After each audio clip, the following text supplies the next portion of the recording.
Hello Gainers,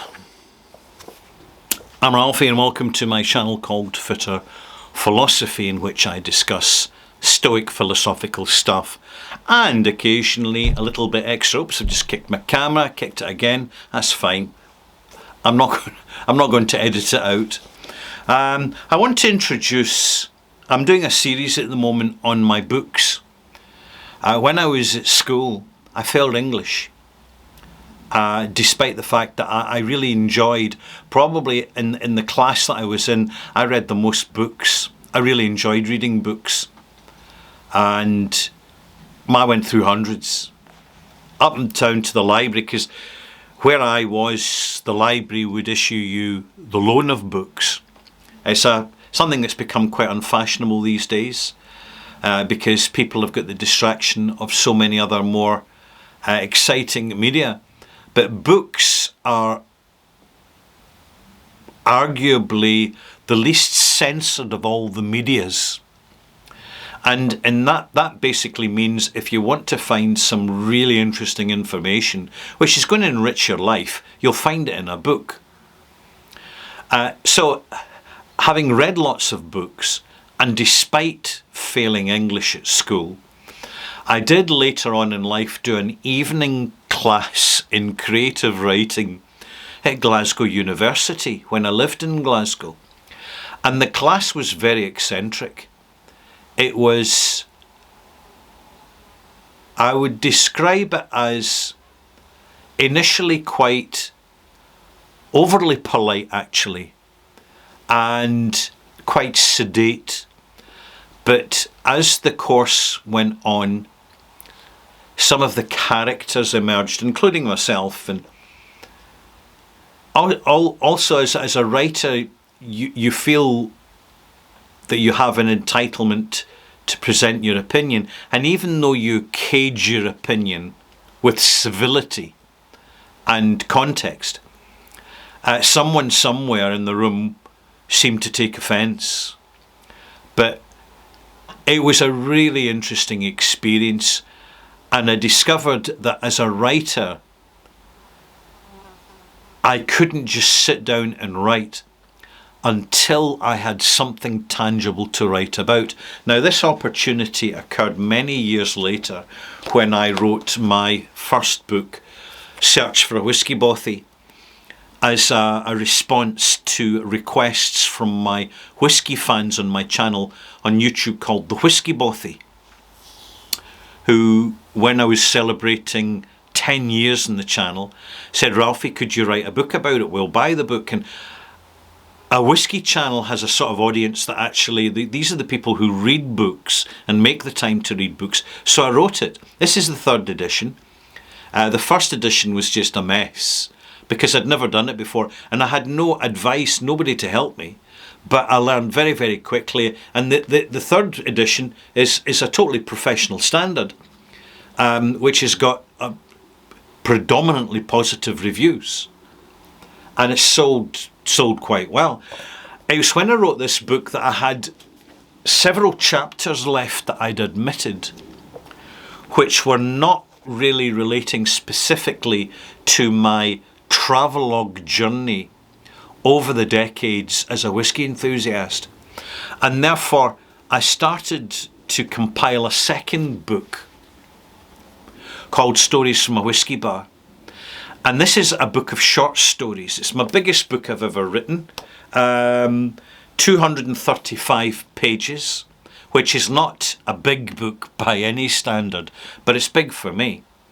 And it's 12 chapters, each chapter a short story. And like the first book, very well received. And at this point, I was getting the endorsement that I'm able to write. And I really, really enjoyed the process, particularly in the short stories, because a short story is a profound writing skill in its own particular genre. Just because you can write a novel doesn't mean to say you can write a short story.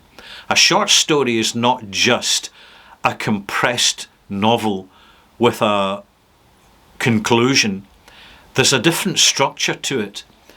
And I was able to create that structure quite naturally by having the chapters of different lengths. Some are just short of 5,000 words, others are well over 5,500 words. And I particularly enjoyed the fact that this was me moving from my objective, real, experienced narrative of my own personal journey, basically autobiographical, moving into semi-fictional. In other words, these are stories that are based on actual events and actual facts. And it was an absolute joy to write. I couldn't believe how quickly I wrote this book. It only took me 5 months. And that's because when you're writing, the skill of the writer is you can't just sit down for hours and end and write. You've got to be in the zone. Some mornings you get up, you have your breakfast, you go to write your book, and you'll get, 3 or 4 paragraphs and then you stop.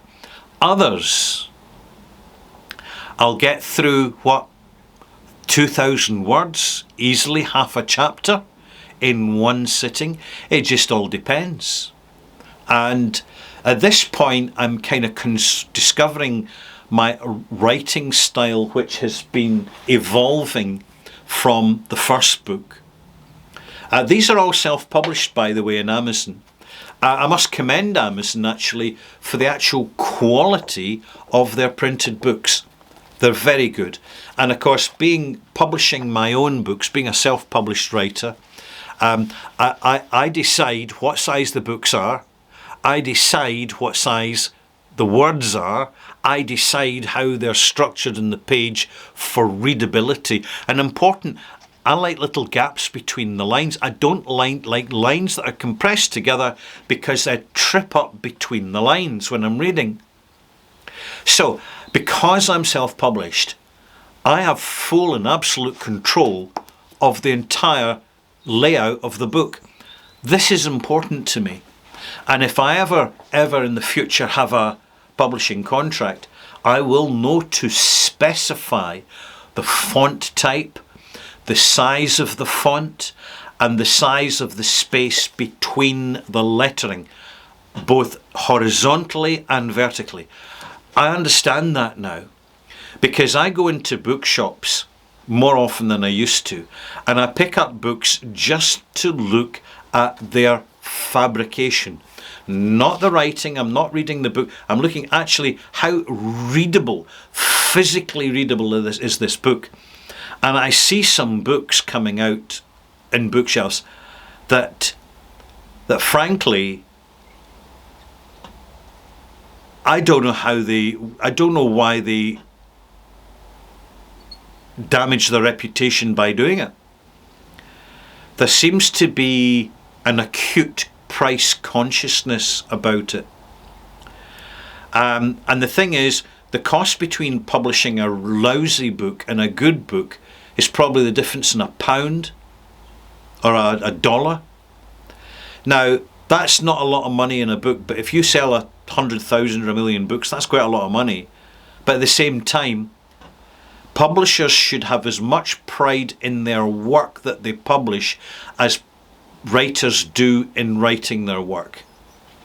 And therefore, it's really suited me at the moment to be self-published, because the book cover design, as you can see, I've got continuity by a book cover designer called Humble Nations. You easily find them online. Excellent book cover designer. His name's James. Highly recommended. He's done a fantastic, it's not just the front of the book, it's the back of the book as well. Beautifully, concisely, distinctively laid out, and totally in keeping with the content of the book. The book of short stories is a total of 11 chapters. And they're very diverse. I've got my first chapter is about a group of hoochers, people basically distilling their home brew and having a party. They're a little group of incongruous misfits from wildly diverse backgrounds who, through a fluke of circumstance, meet on a remote island for a party, and they don't buy the drink, they're actually making the drink, and it bonds them together, and it gives them an intensity and quality to their experience which enriches their life. The second chapter is drama at Gernahan. Gernahan is a settlement on the Isle of Lewis, and I went up and stayed there when I was surfing. Cause don't believe it now, but I was a surfer until it just got too much for me. But that's not about whiskey. And it's still a story from a whiskey bar, because I'm a whiskey drinker in the whiskey bar. Here I am in the front cover telling the stories. And this deals with the supernatural, profound supernatural experience. I go in vivid detail. And then the third book is the beginnings of a serial killer. Very complicated, but in a sense, I write the story as a dispassionate witness to what's going on. We come back to whiskey-related content in the next drama at Glenclyde, which is to do with the real life living working conditions in a warehouse where the managers don't manage, right? And therefore the staff have to manage because the workers have to manage because the managers don't work. And this is very, very typical of British industrial culture in the 1960s and 70s. The post-war, the bedding in of post-war disillusionment and failure, and the breakdown in self-discipline at a management level, because you have people in positions of management who are there for their status and who they know and not for their actual ability. Always happens to countries after a major conflict. We have a chapter on a retired builder who struggles on a loan, and it's only through drinking whiskey and being able to look at things from a non-sober, conventional perspective, he realises he's being institutionalised into a nursing home and he escapes from the situation. The Voyage of the Kelpie is pure nostalgia for the old days of the Clyde Puffers that transported so much whiskey up and down the west coast. And if you want, as a whiskey drinker, a view of what real life was like for the crew on a puffer, this is the story for you. Very much inspired by the Tales of Parahandy. Chuckles is about a whiskey snob, pure and simple. An absurd character, because you get them around whiskey. They're an arsehole when they're sober. They're even worse when they're no longer sober.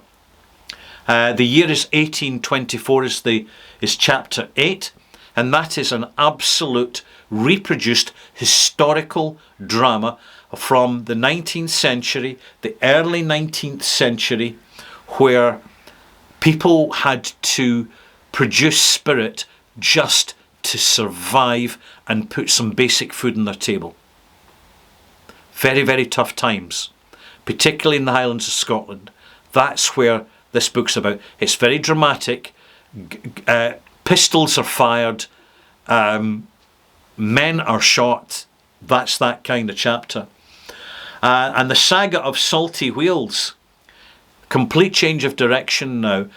This is an adventure I had in 2016 when I went to the Bonneville Salt Flats and set a world land speed record in one of the motorcycle classes. And I talk about that adventure. And it's got nothing to do with whiskey. But as you can appreciate, it's still a story from a whiskey bar.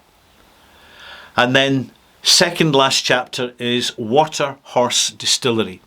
This is what happens when a greedy, exploitative entrepreneur opens a distillery to try and rip everybody off. He gets in with he gets in over his head, and in turn, he is ripped off by another larger-than-life greedy character, and it all goes to pieces. In Britain, these things really, really happen. Britain's a dangerous culture for exploitation by the establishment figures. It really happens. And they target because greed is a weakness, although it's treated as a strength. Because you can target people when they're greedy and exploit them, because they don't think things through. The final chapter is Friday in Tinseltown. Tinseltown's in Glasgow. It's Glasgow. It's called Tinseltown because tinsel is cheap, cheerful, and it glitters. And Glasgow's like that. It's a grand city, but it's always had to live cheap. And it's reflected in the narrative, which takes place in a bar, as the drinkers in one specific day, in a Friday, in this bar, they come and go, and I narrate their stories as they arrive and depart. And it ties in that chapter. No spoilers, but it ties in with reference to all the previous chapters. And that is my book, Story from a Whisky Bar. Stories from a Whisky Bar. It was actually the easiest book I've ever written, because all the stories, when I put my mind to it, they were immediately there. And what surprised me, how little I had to edit, how little I had to cut out, how little I had to amend as I was going through. When it came to the editor's point of view, she basically had nothing to do, just the spell check. Thank you for watching. When you come back for the next video, I'm going to introduce my third book, which is a very personal autobiographical narrative on a very, very particular and peculiar job I had, which provided me with a lot of rich and intense experiences in life, and in fact has gone a lot to make me the sort of person I am today. I'll see you for that one.